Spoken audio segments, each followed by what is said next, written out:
নমস্কার বন্ধুরা, আপনাদের সামনে আবার নতুন ভিডিও নিয়ে হাজির হয়েছি।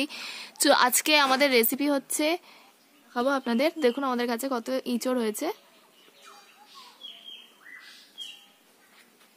দেখুন ছোট গাছে কত সুন্দর এঁচড় হয়েছে।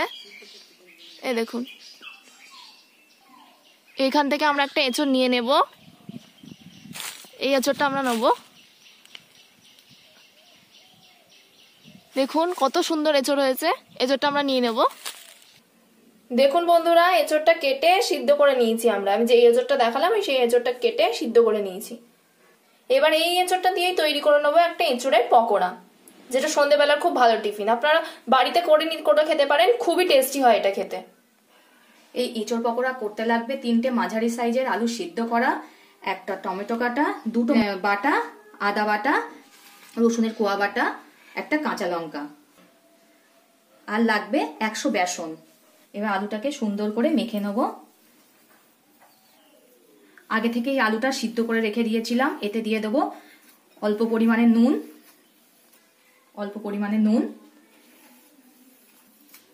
আলুটাকে সুন্দরভাবে মেখে নিতে হবে, তাহলে পকোড়াটা ভালো হবে, খেতে খুব টেস্টি হবে। যে আদাটা আগের থেকে বেটে রেখেছিলাম তার থেকে অল্প পরিমাণ আদা নিয়ে আলুর সঙ্গে মাখতে হবে, আর দিয়ে দিতে হবে অল্প পরিমাণে হলুদ। দিয়ে দিলাম অল্প পরিমাণে হলুদ আর আদা বাটা দিয়ে আরো ভালো করে মেখে নিতে হবে। আমার আলুটা মাখা হয়ে গিয়েছে। এবার এঁচড়টাকেও এই এঁচড়টা 10 মিনিট মতো সিদ্ধ করে নিয়েছি। এঁচড়টা আমার মাখা হয়ে গিয়েছে। এবার বেসনটা অল্প অল্প জল দিয়ে গুলে নেব।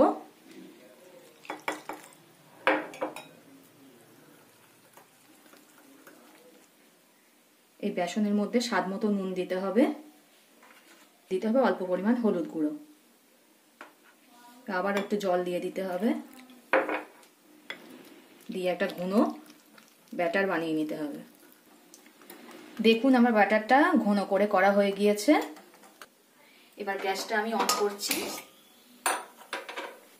কড়াটা গরম হয়ে গিয়েছে, এতে দিয়ে দিতে হবে সামান্য পরিমাণে সরিষার তেল। তেলটা গরম হয়ে গিয়েছে, এতে দিয়ে দিতে হবে পেঁয়াজ বাটা, দিয়ে দিতে হবে রসুন বাটা,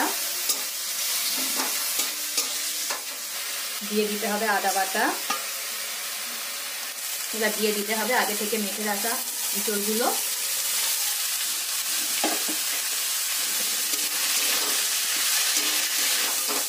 এতে দিয়ে দিতে হবে চিনি অল্প পরিমাণে, দিয়ে ভালোভাবে নাড়াচাড়া করতে হবে।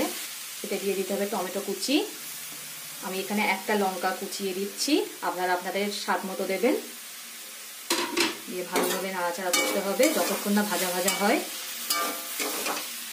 এতে দিতে হবে সামান্য পরিমাণে কাশ্মীরি লঙ্কার গুঁড়ো, দিয়ে দিতে হবে সামান্য পরিমাণ হলুদ।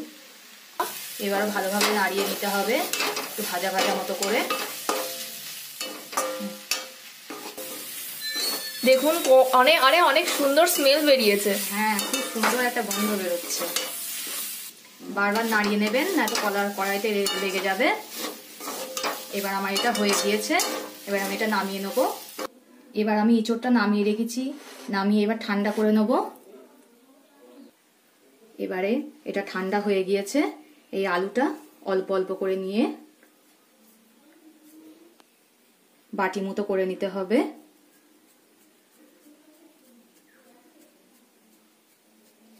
তার মধ্যে দিয়ে দিতে হবে এঁচড়গুলো। এই এঁচড়ের পুরগুলো দিয়ে মুখটা বন্ধ করে দিতে হবে।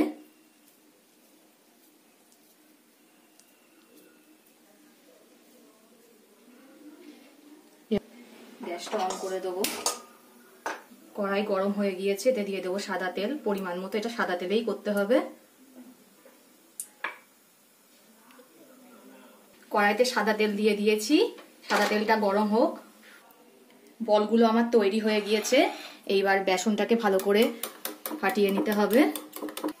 তেল গরম হয়ে গিয়েছে, এর মধ্যে দিয়ে দেব এইগুলো বেসনে বুড়িয়ে তেলের মধ্যে ছাড়তে হবে।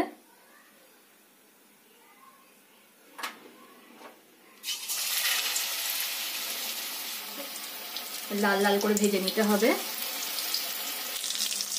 পিছনের দিকটা হয়ে গিয়েছে, এবার এটাকে উল্টিয়ে দেবো। আমার ভাজা হয়ে গিয়েছে, আমি এবার তুলে নেবো প্লেটে।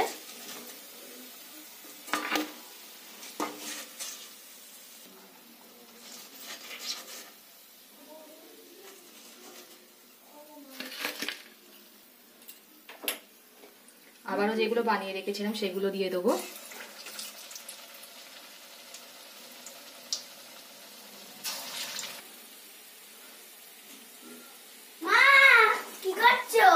এই এঁচোড়ের পকোড়া করছি।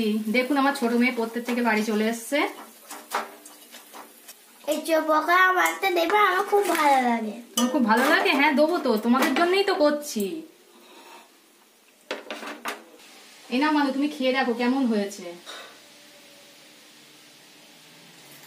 খুবই ভালো হয়েছে এঁচোড়ের। দেখুন বন্ধুরা, আমার রেডি এঁচোড়ের পকোড়া।